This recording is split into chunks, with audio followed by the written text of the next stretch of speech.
Hello friends, ಇವತ್ತಿನ ಸಂಚಿಕೆಯಲ್ಲಿ ಏನಾಯಿತು ಅಂತ ನೋಡ್ಕೊಂಡು ಬರೋಣ ಬನ್ನಿ. ಭಾರ್ಗವಿ ಕೋರ್ಟ್ಗೆ ಹೋಗಿದ್ದು ಬರೀ ಹಿಯರಿಂಗ್ ನೋಟಿಸ್ ತಗೊಳ್ಳೋದಕ್ಕೆ ಅಂತ ನಾನು ಅಂದ್ಕೊಂಡಿದ್ದೆ. ಶೀ ಈಸ್ ಟೂ ಕ್ಲೆವರ್ ಅಂತಾರೆ ಆರ್ಕೆ. ಜೆಪಿನ ಸಾಯಿಸೋದಕ್ಕೆ ಬೇರೆ ಯಾವ ದಾರಿನೂ ಇಲ್ವಾ ಅಂತಾಳೆ ಗಂಗಾ.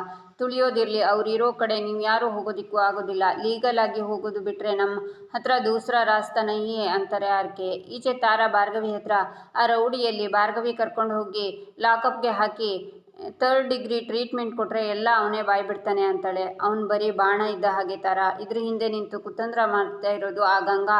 ಆಗೋ ಶಿಕ್ಷೆನ ಪೂರ್ತಿಯಾಗಿ ಅವಳಿಗೆ ಆಗಬೇಕು. ಈ ಸಲ ನಾನು ಕಳಿಸಿರೋ ವಾರ್ನಿಂಗ್ ಮಾತಿನ ರೂಪದಲ್ಲಿಲ್ಲ, ಕಾರ್ಯದ ರೂಪದಲ್ಲಿದೆ ಅಂತಾಳೆ ಭಾರ್ಗವಿ.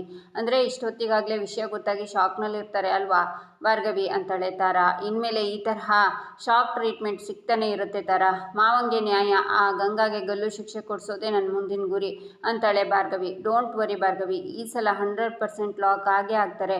ಅದಕ್ಕಿಂತನೇ ಈ ಸಲ ಮತ್ತೊಂದು ಸಾಕ್ಷಿ ಸಿಕ್ಕಿದೆ ಅಂತ ತಾರಾ ಕಾರಲ್ಲಿರೋ ಫೈಲ್ ತಂದು ನೀವು ಕೇಳಿರೋ ಲವಮೀಟರ್ಸ್ನ ಪ್ಯಾಕ್ ಟ್ರಾನ್ಸಾಕ್ಷನ್ ಇಲ್ಲಿದೆ ಅಂತ ಕೊಡ್ತಾಳೆ. ಭಾರ್ಗವಿ ಅದನ್ನು ನೋಡಿ ಸ್ಮೈಲ್ ಮಾಡಿ, ತಾರಾ ಇಲ್ಲಿ ನೋಡಿ, ಈ ಟ್ರಸ್ಟ್ಗೆ ಮಾವನ ಹೆಸರಿಗೆ ಬಂದಿರೋ ಎಲ್ಲ ಟ್ರಾನ್ಸಾಕ್ಷನ್ ಕೂಡ ಹೆಸರು ಇಲ್ದಿರೋ ಯಾವುದೋ ಸೈನ್ ಅಕೌಂಟಿಂದ ಬಂದಿದೆ. ಖಂಡಿತ ಆ ಗಂಗಾ ಮತ್ತು ಶಕ್ತಿನೇ ನೂರಾರು ಅಕೌಂಟ್ನ ಆಪರೇಟ್ ಮಾಡ್ತಿದ್ದಾರೆ ಅನಿಸುತ್ತೆ ಅಂತಾಳೆ ಭಾರ್ಗವಿ. ಎಲ್ಲ ಕಂಪ್ನಿಗೆ ಓನರ್ ಬೇರೆ ಬೇರೆ ಇದ್ದರೆ ಅದನ್ನು ನಡೆಸ್ತಾ ಇರೋ ಓನರ್ ಗಂಗಾ ಅನ್ನಿ ಅಂತಾಳೆ ತಾರಾ. ಕರೆಕ್ಟ್, ಅದಕ್ಕೆ ಅವಳ ಹೆಸರನ್ನು ಆಚೆಗೆ ಬಂದಿಲ್ಲ ತಾರಾ.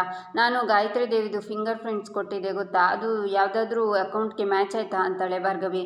ಇಲ್ಲ ಭಾರ್ಗವಿ, ಅದೆಷ್ಟೇ ಹುಡುಕಿದ್ರೂ ಎವಿಡೆನ್ಸ್ ಸಿಗ್ತಿಲ್ಲ. ಅವಳು ಯಾರ ಮುಖಾಂತರ ದುಡ್ಡು ತಗೋತಾ ಇದ್ದಾಳೆ ಅನ್ನೋದು ಗೊತ್ತಾಗ್ತಿಲ್ಲ ಅಂತಾಳೆ ತಾರಾ. ಅವಳೇ ಗಂಗಾ ಅಂತ ಗೊತ್ತಿದ್ರು ಅದನ್ನು ಪ್ರೂವ್ ಮಾಡೋಕ್ಕೆ ಒಂದೇ ಒಂದು ಫೂಲು ಸಿಕ್ತಿಲ್ವಲ್ಲ ಅಂತಾಳೆ ಭಾರ್ಗವಿ. ರವೀಂದ್ರ ಸರ್ ಡೈರಿನಲ್ಲಿ ಏನಾದರೂ ಕ್ಲೂ ಸಿಗ್ಬೋದಲ್ವಾ? ಆ ಡೈರಿ ಎಲ್ಲಿದೆ ಭಾರ್ಗವಿ ಅಂತಾಳೆ ತಾರಾ. ಅಪ್ಪನ ಡೈರಿ ಅದು ಆ ಮನೆಯಲ್ಲೇ ಇದೆ ಅಂತಾಳೆ ಭಾರ್ಗವಿ. ಅಲ್ಲಿಗೆ ಹೋಗಿ ಆ ಡೈರಿನ ತರ್ತೀರಾ ಭಾರ್ಗವಿ ಅಂತಾಳೆ ತಾರಾ. ಈಚೆ ಜೆಪಿ ಮನೆಯಿಂದ ಹೊರಗೆ ಬರುವಾಗ ಬೃಂದಾ ಹೊರಗಡೆಯಿಂದ ಫಾಸ್ಟಾಗಿ ಒಳಗೆ ಬರ್ತಾ ಇರ್ತಾಳೆ. ಗುಡ್ ಮಾರ್ನಿಂಗ್ ಮಾವ ಅಂತಾಳೆ ಬೃಂದಾ. ಯಾಕೆಷ್ಟು ಬೇಗುತ್ತಿದ್ಯಾ ಬೃಂದಾ ಅಂತಾರೆ ಜೆಪಿ. ಮಾವ ಬಿಸಿಲ ಅಲ್ವಾ ಮಾವ ಸಿಕ್ಕಾಪಟ್ಟೆ ಅಂತಾಳೆ ಬೃಂದಾ. ಇಷ್ಟೊತ್ತಲ್ಲಿ ಬಿಸಿಲ ಅಂತಾರೆ ಜೆಪಿ. ಹೌದಲ್ವಾ ಮಾವ, ನಾನೇನೋ ಹೇಳಿದೆ, ನಾನು ವಾಕಿಂಗಿಗೆ ಹೋಗಿದ್ದೆ ಮಾವ ಅಂತಾಳೆ ಬೃಂದಾ. ಸರಿ ಸರಿ ಅಂತಾರೆ ಜೆಪಿ. ಏನು ಮಾವ ಏನಾಯಿತು ಅಂತಾಳೆ ಬೃಂದಾ. ಏನೋ ಬೃಂದಾ, ನಿನ್ನೆ ರಾತ್ರಿ ಒಂಥರ ಆಗ್ತಿತ್ತು. ಯಾವತ್ತೂ ಮಾಡದೇ ಇರೋ ಗಾಢ ನಿದ್ರೆ, ಒಂಥರ ಮಂಪರು ಕೋಮಕ್ಕೆ ಹೋಗಿದ್ದಾರೆ ಅನ್ಸುತ್ತಲ್ವ, ಆ ತರಹ. ಊಟದಲ್ಲಿ ಏನಿತ್ತೋ ಏನೋ ಅಂತಾರೆ ಜೆಪಿ. ಛೇ ಮಾವ, ಊಟದಲ್ಲಿ ಏನಿರುತ್ತೆ ಮಾವ, ನೀವು ತಪ್ಪು ತಿಳ್ಕೊತಿದ್ದೀರಾ ಅಷ್ಟೇ. ಊಟದಲ್ಲಿ ಏನೂ ಇರೋದಿಲ್ಲ ಅಂತಾಳೆ ಬೃಂದಾ. ನಾನೆಲ್ಲ ಹೇಳಿದೆ ಬೃಂದಾ, ಊಟದಲ್ಲಿ ಮಾವು ಹಲಸು ಇದ್ದರೆ ಮಂಪರು ಹತ್ತುತ್ತೆ ಅಂತ ಹೇಳ್ತಾರೆ, ಅದಕ್ಕೆ ಹಾಗಂದೆ. ಯಾಕೋ ತಲೆನೋವ್ತಿದೆ, ಸ್ವಲ್ಪ ಕಾಫಿ ಮಾಡ್ಕೊಂಡು ತರ್ತೀಯಾ ಅಂತಾರೆ ಜೆಪಿ. ಹ್ಞೂ ಮಾವ, ಈಗಲೇ ತರ್ತೀನಿ ಅಂತ ಬೃಂದಾ ಮನೆ ಒಳಗೆ ಹೋಗ್ತಾಳೆ. ಆಗ ಭಾರ್ಗವಿ ಬೃಂದಂಗೆ ನಿಂತ್ಕೊಳ್ಳೆ, ಎಲ್ಲಿ ಹೋಗಿದ್ದೆ ಅಂತಾಳೆ. ವಾಕಿಂಗ್ ಹೋಗಿದ್ದೆ ಅಂತಾಳೆ ಬೃಂದಾ. ರಾತ್ರಿ ಎಲ್ಲ ವಾಕಿಂಗ್ ಮಾಡಿ ಸುಸ್ತಾಗಿರ್ಬೇಕಲ್ವಾ ಅಂತಾಳೆ ಭಾರ್ಗವಿ. ಏನು ಹೇಳ್ತಿದ್ಯಾ, ಬೆಳಿಗ್ಗೆ ತಲೆ ತಿನ್ಬೇಡ, ಮಾವಂಗೆ ಕಾಫಿ ಮಾಡಬೇಕು ನಾನು ಅಂತಾಳೆ ಬೃಂದಾ. ನಿಂತ್ಕೋ ಬೃಂದಾ, ನಾವೆಲ್ಲರೂ ನಮ್ಮ ಪ್ರಾಣನೇ ಒತ್ತಿ ಇಟ್ಟು ಕೇಸ್ಗೋಸ್ಕರ ಹೋರಾಡ್ತಿದ್ವಿ, ಅಂಥದ್ರಲ್ಲಿ ನೀನು ನಿನ್ನ ಹಳೆ ಚಾಳಿ ಇನ್ನೂ ಬಿಟ್ಟಿಲ್ಲ ಅಲ್ವಾ? ಎಲ್ರಿಗೂ ತೊಂದರೆ ಕೊಡ್ತಿದ್ಯಾ ಅಲ್ವಾ? ಉಪ್ಪು ತಿಂದ ಮನೆಗೆ ದ್ರೋಹ ಮಾಡೋಕ್ಕೆ, ಒಬ್ಬರು ಜೀವ ತೆಗೆಯೋಕ್ಕೆ ಹೇಗೆ ಮನಸ್ಸು ಬಂತು ನಿನಗೆ ಅಂತ ಭಾರ್ಗವಿ ಹೊಡೆಗೆ ಕೈ ಎತ್ತುವಾಗ ಚರಣ್ ಬಂದು ಭಾರ್ಗವಿ ಕೈನ ಹಿಡ್ಕೊತಾನೆ. ಕೈ ಬಿಡಿ ಬಾವ, ಇವಳೇನು ಮಾಡಿದಾಳೆ ಅಂತ ಗೊತ್ತಾ ನಿಮಗೆ ಅಂತಾಳೆ ಭಾರ್ಗವಿ. ಏನು ಮಾಡಿದಾಳೆ? ನೀವು ಹೇಳಿ ಸುಳ್ಳನ್ನು ಕಂಡುಹಿಡ್ಬಿಟ್ಲಾ, ಅಥವಾ ನೀವು ಮಾಡಿರೋ ಸಂಚನ ಹಾಳು ಮಾಡಿಬಿಟ್ಲಾ? ನನ್ನ ಅಮ್ಮನ ಮೇಲೆ ಸುಳ್ಳು ಅಪವಾದ ಹಾಕಿದ್ರಲ್ಲ, ಅವಳ ವಿರುದ್ಧ ಮಾತಾಡಿಲ್ಲ ಅಂತಾನೆ ಚರಣ್. ಬಾವ ಸ್ವಲ್ಪ ಕಣ್ ತೆರೆದು ನೋಡಿ, ಇವಳಿಂದಾಗಿ ಮೊನ್ನೆ ಮಾವನ ಪ್ರಾಣಕ್ಕೆ ಅಪಾಯ ಇತ್ತು. ಈ ಕೇಸನ್ನು ನ್ಯಾಯವಾಗಿ ಗೆಲ್ಲೋಕ್ಕಾಗಲ್ಲ ಅಂತ ಮಾವನ ಸಾಯಿಸೋಕ್ಕೆ ನೋಡ್ತಿದ್ದಾರೆ ಅಂತಾಳೆ ಭಾರ್ಗವಿ. ಸಾಕು ನಿಲ್ಲಿಸು ಭಾರ್ಗವಿ, ಇದನ್ನು ಕೇಳಿ ಕೇಳಿ ಸಾಕಾಗಿದೆ ನನಗೆ. ಯಾವುದಾದ್ರೂ ಸಾಕ್ಷಿ ತೋರಿಸಿ ಮಾತಾಡಿ, ಆವಾಗ ನಾನು ನಂಬ್ತೀನಿ. ಅದನ್ನು ಬಿಟ್ಟು ಸುಮ್ಮನೆ ನನ್ನ ಹೆಂಡತಿ ತಂಟೆಗೆ ಬಂದರೆ ನಾನು ಸುಮ್ಮನೆ ಇರಲ್ಲ ಅಂತ ಚರಣ್ ಹೋಗ್ತಾನೆ. ಏನ್ರಿ ಭಾರ್ಗವಿ LLB ಅವರೇ, ನಿಮ್ಮಿಂದ ಯಾರಿಗೂ ಉಪಕಾರ ಆಯಿತೋ ನನಗಂತೂ ಗೊತ್ತಿಲ್ಲ. ನಾನು ನನ್ನ ಗಂಡ ಅಂತೂ ಹತ್ರ ಆದ್ವಿ. ಅವ್ನು ಹೇಳಿದ್ದು ಕೇಳಿಸ್ಕೊಂಡೆ ತಾನೆ. ನನ್ನ ಹೆಂಡತಿ ನಮ್ಮ ಪರವಾಗಿ ಗಾಯತ್ರಿ ಅತ್ತೆ ಇದ್ದಾರೆ ಕಣೆ, ನಮ್ಮನ್ನು ಯಾರು ಏನೂ ಮಾಡೋಕ್ಕಾಗಲ್ಲ. ನಿನಗೆ ತಾಕತ್ತಿದ್ರೆ ಗಾಯತ್ರಿ ಅತ್ತೆನ ತಡಿ ಅಂತ ಬೃಂದ ಹೋಗ್ತಾಳೆ. ಈಚೆ ಜಗನ್ ಸೋಫಾ ಮೇಲೆ ಕೂತ್ಕೊಂಡು ಪೇಪರ್ನೆಲ್ಲ ಹರಿದು ಬಿಸಾಕ್ತಿರ್ತಾನೆ. ಆಗ ಸಾಕ್ಷಿ ಬಂದು ಏನು ಮಾಡ್ತಿದ್ದೀರಾ ಅಂತಾಳೆ. ಭಾರ್ಗವಿಗೆ ಸಂಬಂಧಪಟ್ಟಿರೋ ಒಂದಿಷ್ಟು ಫೈಲ್ಸ್ ಇತ್ತು, ಅವಳಿಗೆ ಬೇಕಾಗಿರೋ ಇಂಪಾರ್ಟೆಂಟ್ ಡಾಕ್ಯುಮೆಂಟ್ಸ್ನ ಹರಿದು ಬಿಸಾಕ್ತೆ ಅಂತಾನೆ ಜಗನ್. ಭಾಳ ಚೆನ್ನಾಗಿದೆ ಜಗನ್, ನೀನಿಲ್ಲಿ ಪೇಪರ್ ಹರ್ಕೊಂಡು ಕೂತಿರಿ, ಅವರೆಲ್ಲ ಅಲ್ಲಿ ತುಂಬ ಸಂತೋಷವಾಗಿದ್ದಾರೆ. ಈ ಖುಷಿಗೆ ನಾವು ಇಷ್ಟು ವರ್ಷ ಕಾದು ಅವರನ್ನೆಲ್ಲ ಮನೆಯಿಂದ ಆಚೆ ಕಳಿಸಿರೋದು. ನಾನೇನೋ ಅವ್ರು ಕುಗ್ಗಿ ಹೋಗಿರ್ತಾರೆ, ನರಳುತ್ತಿರ್ತಾರೆ, ಬಂದು ನನ್ನ ಕಾಲು ಹಿಡ್ಕೋತಾರೆ. ಓ ದ್ಯಾಟ್ಸ್ ಓಕೆ, ಇದೇ ನಿಮ್ಮ ಜಾಗ ಅಂತ ಸ್ಟೈಲಾಗಿ ಅವ್ರ ಮುಖಕ್ಕೆ ಹೊಡೆದಾಗೆ ಮಾತಾಡ್ತೀನಿ ಅಂದ್ಕೊಂಡ್ರೆ ಅವರಲ್ಲಿ ಎಷ್ಟೇ ಕಷ್ಟ ಕೊಟ್ಟರು ಸಂತೋಷವಾಗಿದ್ದಾರೆ. ಒಬ್ರಿಗೊಬ್ರು ಊಟ ಮಾಡಿಸ್ತಾ ಜೇನಿನ ಗೂಡು ನಾವೆಲ್ಲ ಬೇರೆ ಆದರೆ ಜೇನಿಲ್ಲ ಅಂತ ಒಬ್ರಿಗೊಬ್ರು ಅಂಟ್ಕೊಂಡಿದ್ದಾರೆ. ಅವ್ರು ಯಾವಾಗ ಕಷ್ಟಪಡೋದು, ನಾನು ಅದನ್ನು ಯಾವಾಗ ನೋಡೋದು, ಭಾರ್ಗವಿ ಇರೋವರೆಗೂ ನೆಮ್ಮದಿನೇ ಇಲ್ಲ ಅಂತಾಳೆ ಸಾಕ್ಷಿ. ಡೋಂಟ್ ವರಿ, ಇನ್ನೊಂದು ವಾರದಲ್ಲಿ ಭಾರ್ಗವಿ ಕೇಸನ್ನು ಸೋಲ್ತಾಳೆ. JP ಪರ್ಮನೆಂಟಾಗಿ ಜೈಲು ಸೇರ್ತಾನೆ. ಅದೇ ದುಃಖದಲ್ಲಿ ಮನವರೆಲ್ಲ ಗೋಳಾಡ್ತಾರೆ ಅಂತಾನೆ ಜಗನ್. ಏನದು, ಯಾವುದೋ ಹಳೆ ಡೈರಿ ಇದ್ದಾಗಿದೆ ಅಂತಾಳೆ ಸಾಕ್ಷಿ. ರವೀಂದ್ರನ್ ಡೈರಿ. ಭಾರ್ಗವಿಗೆ ಅರ್ಧಕ್ಕರ್ಧ ಎವಿಡೆನ್ಸ್ ಸಿಕ್ಕಿರೋದು ಈ ಡೈರಿಯಿಂದನೇ. ಆದರೆ ಈಗ ಇದು ನಮ್ಮ ಕೈನಲ್ಲಿದೆ ಅಂತ. ಇದು ಫೈನಲ್ ಓವರ್ ಸಾಕ್ಷಿ. ಮ್ಯಾಚು ತುಂಬ ಬಿಸಿಯಾಗಿದೆ. ತಗೋ ಈ ಫೈಲ್ಗಳನ್ನೆಲ್ಲ ತಗೊಂಡು ಹೋಗಿ ಬೆಂಕಿಗೆ ಹಾಕು. ಅವಳಿಗೆ ಯಾವುದೇ ಫೈಲು ಸಿಗಬಾರ್ದು ಅಂತಾರೆ ಜಗನ್. ಆಗ ಸಾಕ್ಷಿ ಫೈಲನ್ನು ತಗೊಂಡೋಗ್ತಾಳೆ. ಜಗನ್ ನಗ್ತಾ, ಸಾಕ್ಷಿಯಿಂದ ಸಾಕ್ಷಿ ನಾಶ, ನಿನ್ನ ಕತೆ ಮುಗೀತು ಭಾರ್ಗವಿ. JPನ ಹೇಗೆ ಉಳಿಸ್ಕೋತಾಳೋ ನಾನು ನೋಡ್ತೀನಿ ಅಂತಾನೆ ಜಗನ್. ಈಚೆ ಶ್ರೀಮಂತ ಬಟ್ಟೆ ಇಟ್ಕೊಂಡು ಬರ್ತಾ ಇರ್ತಾನೆ. ಹಲೋ ಮಿಸ್ಟರ್ ಅಡಿಮೆಯ ಅಂತ ಅರ್ಜುನ್ನ ಕರೀತಾನೆ. ಏನದು ಅಂತಾನೆ ಅರ್ಜುನ್. ಒಗ್ದಿರೋ ಬಟ್ಟೆ ತಗೊಂಡೋಗಿ ಒಳಗಿಡು ಅಂತಾನೆ ಶ್ರೀಮಂತ. ನಾನೋಗಲ್ಲ, ಅಲ್ಲಿ ಭಾರ್ಗವಿ ಇದ್ದಾರೆ ಅಂತಾನೆ ಅರ್ಜುನ್. ಹಲೋ ಮಿಸ್ಟರ್, ಒಣಗಿರೋ ಬಟ್ಟೆನ ಮಡಚಿಡೋದಕ್ಕೆ ಆನ್ಲೈನ್ ಆರ್ಡರ್ ಮಾಡಬೇಕಾ? ಒಳಗಿರೋದು ನಿನ್ನ ಹೆಂಡ್ತಿ. ಏನು ಅಡಿಮೆಯ, ರೂಮಲ್ಲಿ ಹೋಗಿ ಬಟ್ಟೆ ಇಟ್ಟು ಬರೋಕ್ಕೆ ಇಷ್ಟೊಂದು ಮೀನಾವೇಷ ಎಣಿಸ್ತಿದ್ಯಲ್ಲ ಅಂತಾನೆ ಶ್ರೀಮಂತ. ಇಲ್ಲಪ್ಪ, ಅತ್ತಿಗೆನೋ ಶೆಕೆನೋ ಯಾರಾದರೂ ತಗೊಂಡೋಗ್ತಾರೆ, ಅವ್ರ ಹತ್ರ ಕೊಟ್ಟು ಕಳಿಸ್ತೀನಿ ಅಷ್ಟೇ ಅಂತಾನೆ ಅರ್ಜುನ್. ಸಾಹೇಬ್ರಿಗೆ ಇದಕ್ಕಿಂತ ಮುಖ್ಯವಾದ ಕೆಲಸ ಇನ್ನೇನಿದೆಯೋ? ಲೋ ಅಳಿಮಯ್ಯ, ಹೆಂಡತಿ ಒಬ್ಳೇ ಇದ್ದಾಗ ಪ್ರೀತಿಯಿಂದ ಮುದ್ದಾಡೋದು ಬಿಟ್ಟು ಏನು ಹಿಂಗೆ ಹೆದರ್ಕೊಂತಿದ್ಯಾ ಅಂತಾನೆ ಶ್ರೀಮಂತ. ಯಾಕೆ ಭಯನಾ? ಛೇ ಛೇ ಛೇ ಛೇ, ಇಷ್ಟು ಬೇಗ ಹೇಳ್ಕೊಟ್ಟಿದ್ದು ಪೋಲಿ ಆಟನೆಲ್ಲ ಮರ್ತ್ಬಿಟ್ಯಾ ಅಂತಾನೆ. ಮಾವ, ಕೇಸ್ ಮುಗಿಯೋವರೆಗೂ ಸ್ವಲ್ಪ ಗ್ಯಾಪ್ ಮೇಂಟೈನ್ ಮಾಡ್ತಿದ್ದೀವಿ ಅಂತಾನೆ ಅರ್ಜುನ್. ಅಂದರೆ ನಿನಗೆ ಭಯ ಅಂತಾಯಿತು ಅಂತಾನೆ ಶ್ರೀಮಂತ. ನನಗೇನು ಭಯ ಅಂತಾನೆ ಅರ್ಜುನ್. ಅಂದರೆ ನಿನ್ನ ಮೇಲೆ ನಿನಗೆ ನಂಬಿಕೆ ಇಲ್ವಾ ಅಂತಾನೆ ಶ್ರೀಮಂತ. ಇಲ್ಲ ಅಂತ ಯಾರು ಹೇಳಿದ್ದು? ನನ್ನ ಬಗ್ಗೆ ನನಗೆ ತುಂಬ ಕಾನ್ಫಿಡೆನ್ಸ್ ಇದೆ ಅಂತ ಕೊಡು ಅಂತ ಬಟ್ಟೆನ ತಗೊಂಡು ಅರ್ಜುನ್ ಹೋಗ್ತಾನೆ. ಕೇಸು ಅಂತ ತಾವಿಬ್ಬರು ಗಂಡ ಹೆಂಡತಿ ಅನ್ನೋದನ್ನೇ ಮರ್ತ್ಬಿಟ್ಟಿದ್ದಾರೆ. ಹೋಗು ಹೋಗು, ನಿಮ್ಮಿಬ್ಬರಿಗೂ ಇವತ್ತು ಹಳೆದೆಲ್ಲ ನೆನಪಾಗಬೇಕು, ಆ ರೀತಿ ಪ್ಲ್ಯಾನ್ ಮಾಡಿದ್ದೀನಿ ಅಂತಾನೆ ಶ್ರೀಮಂತ.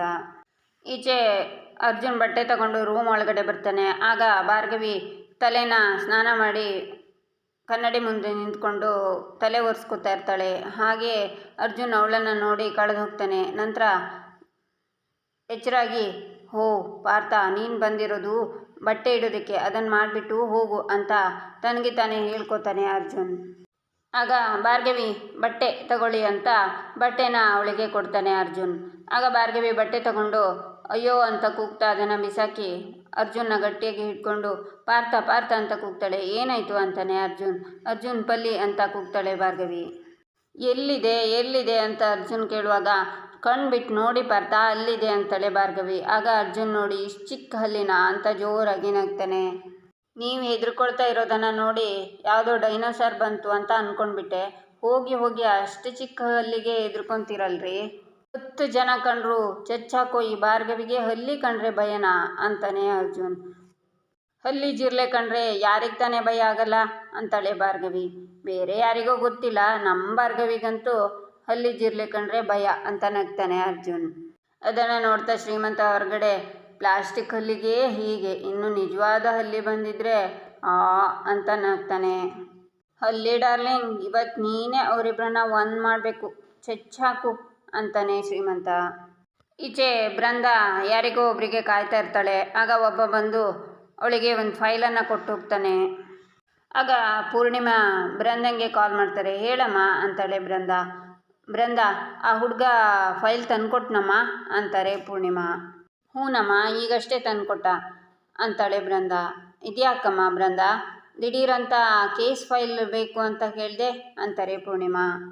ಅಲ್ಲಮ್ಮ, ಆ ಫೈಲು ನನಗಲ್ಲ ಭಾರ್ಗವಿಗೆ ಅಂತ ಹೇಳಿದೆ ತಾನೆ ಅಂತಾಳೆ ಬೃಂದ. ಅದೇ ಅಮ್ಮ, ಆ ಫೈಲ್ ಈಗ್ಯಾಕೆ ಅಂತ ಅಂತಾರೆ ಪೂರ್ಣಿಮಾ. ಅಮ್ಮ, ಈ ಫೈಲಿಂದ ತುಂಬ ಉಪಯೋಗ ಆಗುತ್ತೆ ಅಂತಾಳೆ ಬೃಂದ. ಉಪಯೋಗನಾ? ಅಲ್ಲ ಬೃಂದ, ಭಾರ್ಗವಿ ಈ ವಿಷಯವಾಗಿ ನನಗೆ ಒಂದು ಕಾಲು ಮಾಡಿಲ್ಲ. ನಾನೇ ಫೋನ್ ಮಾಡಿದರೂ ಅವಳು ಫೋನ್ ತೆಗಿತಾನೇ ಇಲ್ವೇ ಅಂತಾರೆ ಪೂರ್ಣಿಮಾ.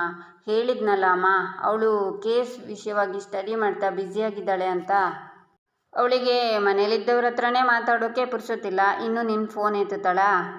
ಅದೇನೋ ಕೇಸು ಇಂಪಾರ್ಟೆಂಟು ಅಂತ ಹೇಳ್ತಿದ್ಲು, ಅದಕ್ಕೆ ನಾನೇ ನಿನಗೆ ಫೋನ್ ಮಾಡಿ ಕಳ್ಸೋಕೆ ಹೇಳಿದೆ ಅಂತಾಳೆ ಬೃಂದಾ. ನೋಡು ಬೃಂದಾ, ಆ ಫೈಲಲ್ಲಿ ಏನಿದೆಯೋ ನನಗೆ ಗೊತ್ತಿಲ್ಲ, ಆದರೆ ನಿಮ್ಮಪ್ಪ ಅದು ತುಂಬ ಇಂಪಾರ್ಟೆಂಟ್ ಅಂತ ಎತ್ತಿ ಇಟ್ಟಿದ್ರು. ಅಲ್ಲ, ಅಷ್ಟು ಬೇಕಾಗಿದ್ದರೆ ಭಾರ್ಗವಿನೇ ಬಂದು ಫೈಲ್ ತಗೊಂಡು ಹೋಗಬೇಕಾಗಿತ್ತು.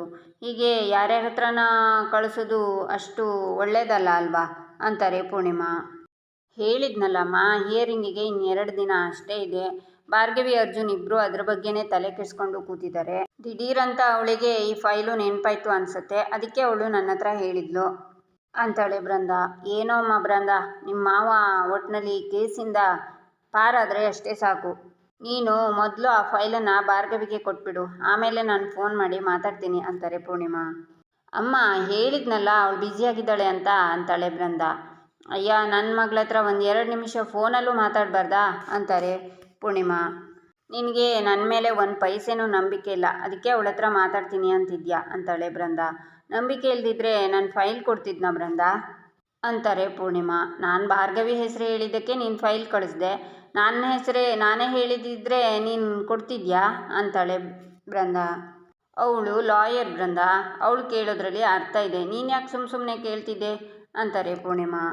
ನಾನೇನು ಮನೇಲಿ ಕೆಲಸ ಮಾಡೋ ಅನ್ನೋದನ್ನು ಹಂಗಿಸ್ತಿದ್ಯಲ್ವಾ, ನಾನೇನೋ ಈ ಫೈಲನ್ನು ತಗೊಂಡೋಗಿ ಗಂಗಾ ಕೈಗೆ ಕೊಟ್ಬಿಡ್ತೀನಿ ಅನ್ನೋ ಥರ ಮಾಡ್ತಿದ್ಯಾ ಅಂತಾಳೆ ಬೃಂದಾ.